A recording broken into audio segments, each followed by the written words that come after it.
Hello and welcome to an episode of Next Level Lorcana.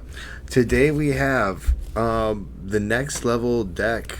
Honestly, it is silver, green, aka steel emerald. So it is a discard ramp like shift strategy that just can take control of the board, control the game very easily. We're gonna get right into it, and here we go. We've got 3 of the Curse Merfolk, so that's a really good starter that you want. It has Ward, uninkable, but your opponent needs a discard if they attack it. Super good, quest for 2 right off the bat. We have Robin Hood. We play 4 this bad boy. I considered playing the 2-drop that was uninkable, just a ping, but that's more of like a pure like Floodborn deck with like the... There's a card here later I'll show you that it would go good with. Morph. We need 1 more Morph. This is actually the heart and soul of our deck. I'm really sad I don't have my 4th, but this card lets us shift anything on top of it and makes our turn 3 and 4 plays very nice. With that being said, the whole thing of the deck being a discard deck, Flynn Rider is really good for that. Again, just a 2-drop, quest for 2. Opponent needs to discard a card to attack him or challenge him. Discard. We got Bucky Lassick over here. Bucky is our boy. He just says whenever we play a Floodborn character, which is a pretty good chunk of this deck, we get to make our opponent discard a card.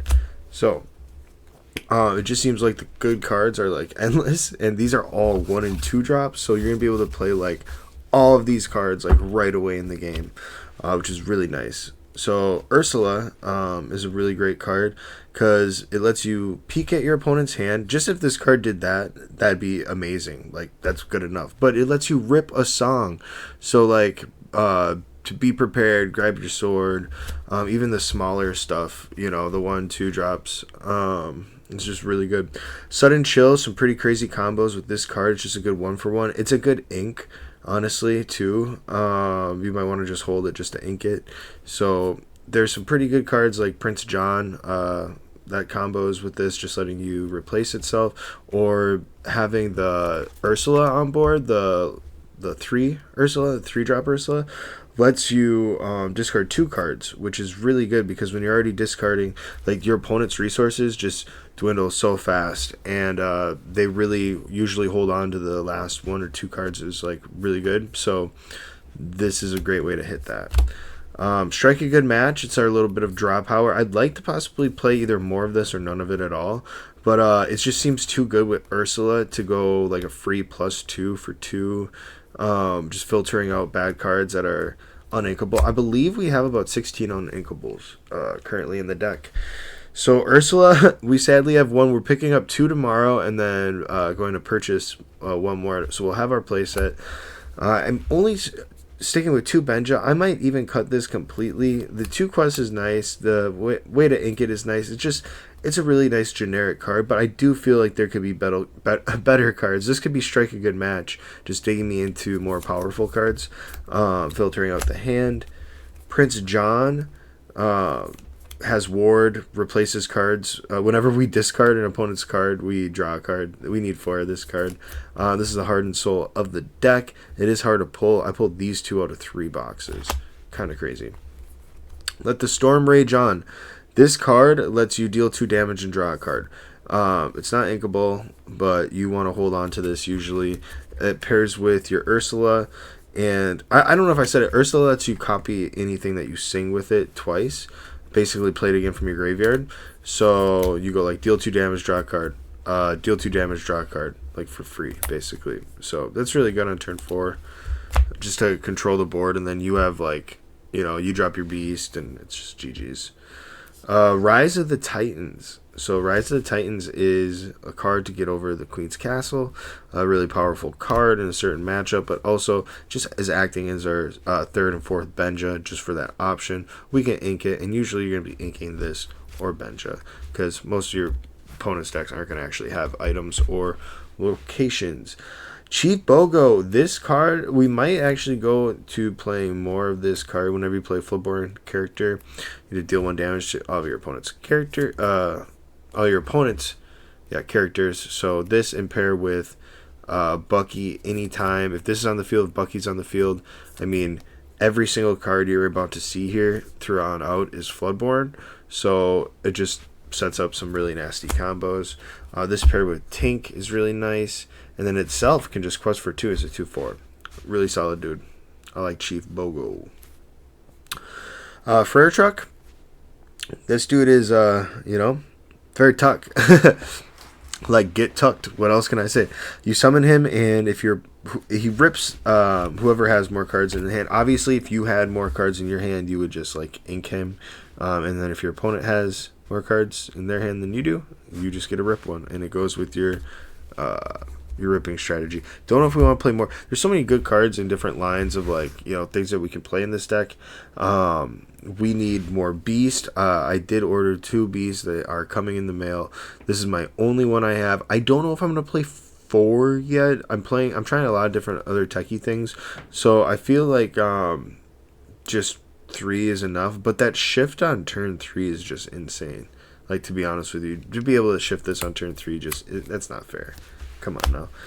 Speaking of not fair, we have Robin Hood. Robin Hood is our boy. He can be shifted on top of Morph. Obviously, all of these can be shifted on top of Morph. And then, of course, the Robin Hood. He's a 3/6 2. Replaces it. When he's banished, you get to draw a card, so he replaces himself. And then whenever he destroys something by combat, you get to gain 2 lore. So it's like he gets a quest and attack and replace himself. That's why it's $34. Moving on to, I guess this is my tech choice. This card is insane. This card was pre-released like $70 because people knew it was insane. It's just not seeing any play. And I see why. It's uninkable. It's an investment. I kind of want to run the smaller bell too. Like the 3/3 bell package or 3/4. Like 3 of the littles, 4 of the bigs. This shifts on turn 3 on top of Morph. Puts a discard threat. Basically, this is like your big... like Charizard version of the little guys. When I say little guy, yeah, like the Curse of Merfolk or the Flynn Rider. And yeah, so this is like if your opponent attacks this or challenges it, they have to discard their whole hand. Just plain and simple. So there might, whenever this character is challenged, yeah, so I don't know if there's anything that makes your opponent like challenge you. But that might be a cool combo to like force them. Like, obviously your opponent's not going to do it, so they're just going to let you quest for 3 until they find another answer. And that's the whole thing, is they need to find an answer to this. They need to find an answer to the other stuff. Like, they need to find... Every time that they find an answer to something, you're going to put something even more powerful out. And they're not even going to have a lot of answers because you're discarding their cards. And you're taking control of the board. Like, this deck is absolutely insane. It plays steel, of course it would, because you're playing these cards. Grab your sword. We need probably 4. Like, if I could play an 80 card deck, I would, because of how many good cards there are in this game. Tinkerbell, Giant Fairy. This can be shifted on 4. Deals 1 damage to everything. This is the first set. People should know by now, but if you don't, also if it destroys something, you can ping, just inflict more damage. We're going to be digging into actually how to play this game, what the first set was like, what the second set was like, thirds, and so on, competitive scene, character scene, all the different scenes and like different ways that you can play the game. So stick with us on Next Level Lorcana for that. Hercules. This is another shift. So I didn't even realize he was shift. I just thought he was really good in general. 6. So he's like, you could consider him a 6/5 because he has resist 2. So anything that he attacks is going to be 2 less. And then yeah, he's just quest for 2 and shift for 4. So turn 4 or just some good ink right there. Speaking of good ink, your Cinderella shift turn 5. Cinderella's insane. She lets you quest for 3, and then on top of that, whenever you play a song, this character may challenge ready character this turn. So you can just like drop her, sing something else, or even sing. I think if you sing with her, if she was already out and then you sing with her, I think she can still challenge. I'm not sure. Let me know in the comments, guys, if you like this deck. We'll do some gameplay and have some games too. I think I'm ready for even though I don't have like every card that I need in this deck, I think I'm ready for locals with it. So thank you guys for tuning in. This is CardboardCarnivores, and we are out.